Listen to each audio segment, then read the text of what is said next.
একটি দেশের অর্থনীতির ভিত্তি বলতে আমরা সাধারণত প্রাকৃতিক সম্পদ, শিল্প উৎপাদন বা কৃষিকাজকে বুঝে থাকি এবং বিশ্বের অধিকাংশ দেশ টিকে থাকার জন্য কোনো না কোনো বৈধ ব্যবসা বা আন্তর্জাতিক বাণিজ্যের ওপর নির্ভর করে।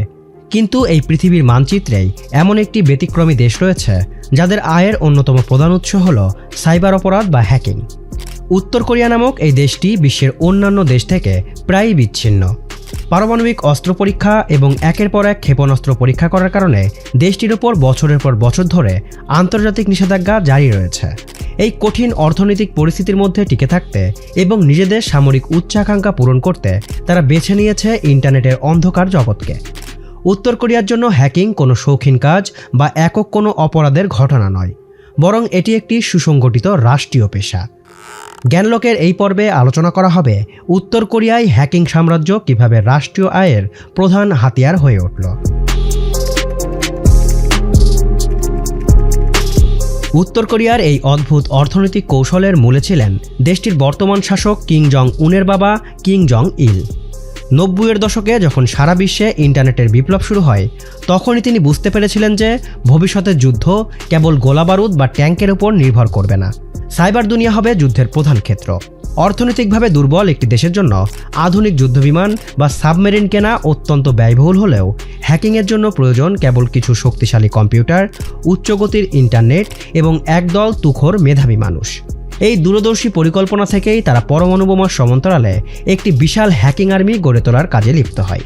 তাদের প্রধান লক্ষ্য ছিল দুটি: শত্রু রাষ্ট্রগুলোর সামরিক তথ্য চুরি করা এবং বিদেশি ব্যাংকগুলো থেকে সরাসরি অর্থ হাতিয়ে নিয়ে দেশের ভেঙে পড়া অর্থনীতিকে সচল রাখা। এই হ্যাকার বাহিনী গড়ে তোলার প্রক্রিয়াটি কিন্তু অত্যন্ত কঠোর এবং বেশ দীর্ঘমেয়াদী। উত্তর কোরিয়ায় চাইলেই কেউ হ্যাকার হতে পারে না। দেশটির শিক্ষা মন্ত্রণালয় এবং সামরিক গোয়েন্দা সংস্থা প্রাথমিক স্কুলগুলো থেকে গণিত ও বিজ্ঞানে অসামান্য প্রতিভাবান শিশুদের খুঁজে বের করে। মাত্র 10 থেকে 12 বছর বয়সের এই শিশুদের তাদের পরিবার থেকে আলাদা করে রাজধানীর পিয়ংইয়ংয়ে বিশেষ সাইবার একাডেমিতে নিয়ে আসা হয়। এর মধ্যে সবচেয়ে আলোচিত প্রতিষ্ঠান হলো অটোমেশন ইউনিভার্সিটি। এখানে এই শিশুদের বাইরের জগতের সব বিনোদন থেকে বিচ্ছিন্ন করে দিনরাত শুধু কোডিং, প্রোগ্রামিং এবং নেটওয়ার্কিং শেখানো হয়। তাদের মনে এই বিশ্বাস গেঁথে দেওয়া হয় যে তাদের অর্জিত এই দক্ষতার উপর উত্তর কোরিয়ার অস্তিত্ব নির্ভর করছে। এই কঠিন প্রশিক্ষণ শেষে যারা নিজেদের শ্রেষ্ঠ প্রমাণ করতে পারে, তাদের সামরিক গোয়েন্দা সংস্থার অধীনে থাকা ব্যুরো 121 নামক বিশেষ ইউনিটে নিয়োগ দেওয়া হয়।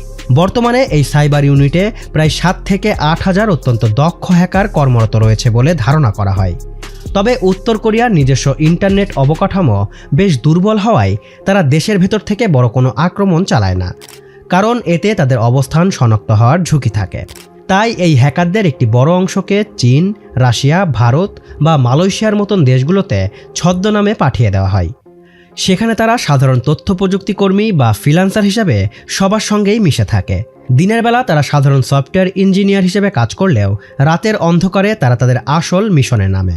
আন্তর্জাতিক সাইবার নিরাপত্তা বিশেষজ্ঞ এবং মার্কিন গোয়েন্দা সংস্থাগুলো এই ভয়ঙ্কর দলটিকে লাজারাস গ্রুপ নামে চেনে। এই দলটি বিশ্বজুড়ে একের পর এক বড় বড় আর্থিক প্রতিষ্ঠানে আক্রমণ চালিয়ে কোটি কোটি টাকা হাতিয়ে নিচ্ছে।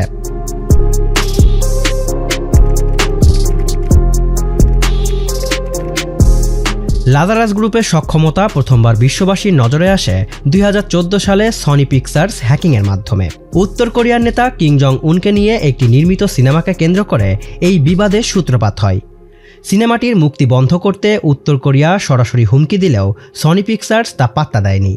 এর প্রতিশোধ নিতে হ্যাকাররা সনির পুরো অভ্যন্তরীণ নেটওয়ার্ক হ্যাক করে কয়েক হাজার গোপন ইমেইল এবং অপ্রকাশিত সিনেমার ফাইল ইন্টারনেটে ফাঁস করে দেয়। শুধু তাই নয়, তারা সনির সমস্ত কম্পিউটার লক করে দিয়ে হুমকি দেয় যে সিনেমাটি মুক্তি দিলে বড় ধরনের হামলা চালানো হবে।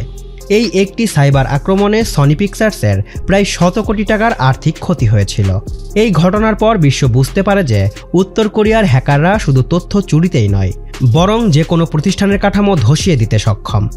সনি পিকচার্সের পর এই হ্যাকার গ্রুপটি তাদের মনোযোগ সরিয়ে সরাসরি অর্থ চুরির দিকে ঘুরিয়ে নেয়। 2016 সালে ঘটে যাওয়া বাংলাদেশ ব্যাংকের রিজার্ভ চুরির ঘটনাটি ছিল ইতিহাসের অন্যতম বড় এবং সুপরিকল্পিত সাইবার হামলা। হ্যাকাররা প্রায় 1 বছর সময় নিয়ে এই হামলার প্রস্তুতি নিয়েছিলেন।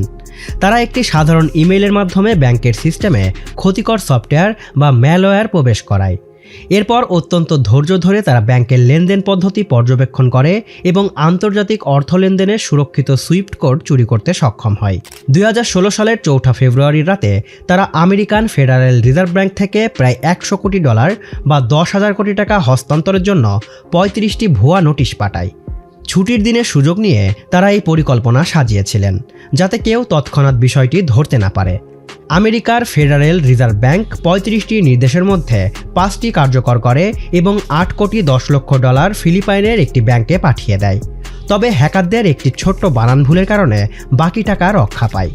তারা একটি ব্যাংকের নামের ফাউন্ডেশন বানানটি ভুল লিখেছিলেন, যা দেখে আমেরিকান ব্যাংকের সিস্টেমদের সন্দেহ হয় এবং তারা লেনদেন বন্ধ করে দেয়।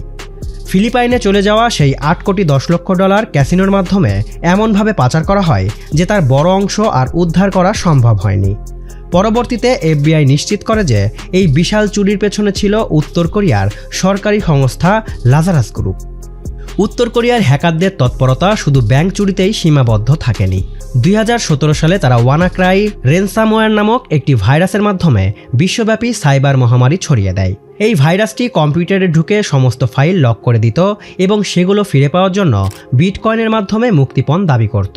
মাত্র কয়েকদিনের মধ্যে বিশ্বের 150টি দেশের প্রায় 3 লক্ষের বেশি কম্পিউটার এই ভাইরাসে আক্রান্ত হয়। এর ফলে যুক্তরাজ্যে জাতীয় স্বাস্থ্য ব্যবস্থার কার্যক্রম স্থবির হয়ে পড়ে এবং জার্মানির ট্রেন স্টেশনের টিকিট কাটার সিস্টেমও অচল হয়ে যায়। হ্যাকাররা প্রতিটি কম্পিউটারের ফাইল আনলক করার জন্য $300 থেকে $600 সমপরিমাণ ক্রিপ্টোকারেন্সির দাবি করেছিল। এই হামলার ব্যাপকতা বিশ্বকে নতুন করে ভাবিয়ে তোলে।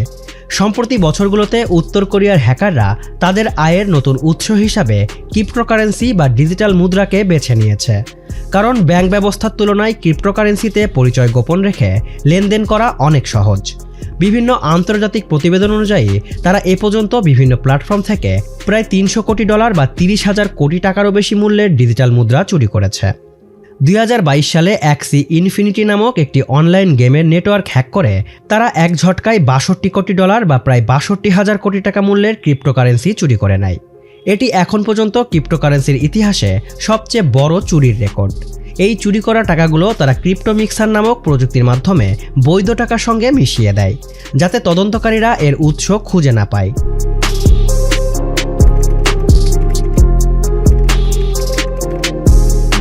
এখন বড় প্রশ্ন হলো, বিশ্বজুড়ে হ্যাকিং করে হাতিয়ে নেওয়া এই বিপুল পরিমাণ টাকা কোথায় যায়? উত্তর কোরিয়ার সাধারণ মানুষের জীবনযাত্রার দিকে তাকালে দেখা যায় তারা চরম দারিদ্র্য এবং খাদ্য সংকটের মধ্যে দিন কাটাচ্ছে। সাধারণ মানুষের ভাগ্যের উন্নয়নে এই টাকার কোনো প্রভাব নেই, বরং এই অর্থের সিংহভাগ ব্যয় হয় উত্তর কোরিয়ার পারমাণবিক অস্ত্র এবং দূরপাল্লার ক্ষেপণাস্ত্র তৈরির কর্মসূচিতে। জাতিসংঘের তথ্য অনুযায়ী উত্তর কোরিয়া প্রতি বছর তাদের সামরিক খাতে যে পরিমাণ অর্থ খরচ করে তার প্রায় অর্ধেক টাকায় আসে এই সাইবার চুরি থেকে।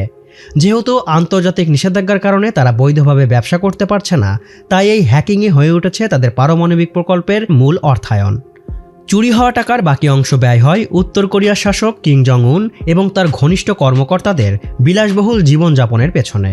এই টাকা দিয়ে তারা অবৈধভাবে বিদেশ থেকে দামি গাড়ি, মদ এবং অন্যান্য বিলাসী পণ্য আমদানি করে। বর্তমানে উত্তর কোরিয়ার টিকে থাকার জন্য এই হ্যাকাররা একটি অপরিহার্য শক্তিতে পরিণত হয়েছে। তাদের এই অবৈধ অর্থভাণ্ডার ছাড়া রাষ্ট্রটি হয়তো অনেক আগেই অর্থনৈতিকভাবে ধসে পড়ত। উত্তর কোরিয়া বিশ্বকে দেখিয়েছে যে একটি সার্বভৌম রাষ্ট্র নিজেই কিভাবে বিশ্বের সবচেয়ে বড় অপরাধী সিন্ডিকেটে পরিণত হতে পারে এবং হ্যাকিংয়ের মাধ্যমে পুরো রাষ্ট্র পরিচালনাও করতে পারে। উন্নত প্রযুক্তির সাথে পাল্লা দিয়ে এই হ্যাকাররাও তাদের কৌশল প্রতিনিয়ত পরিবর্তন করছে, যা বর্তমান বিশ্বের সাইবার নিরাপত্তার জন্য এক বিশাল হুমকি হয়ে দাঁড়িয়েছে।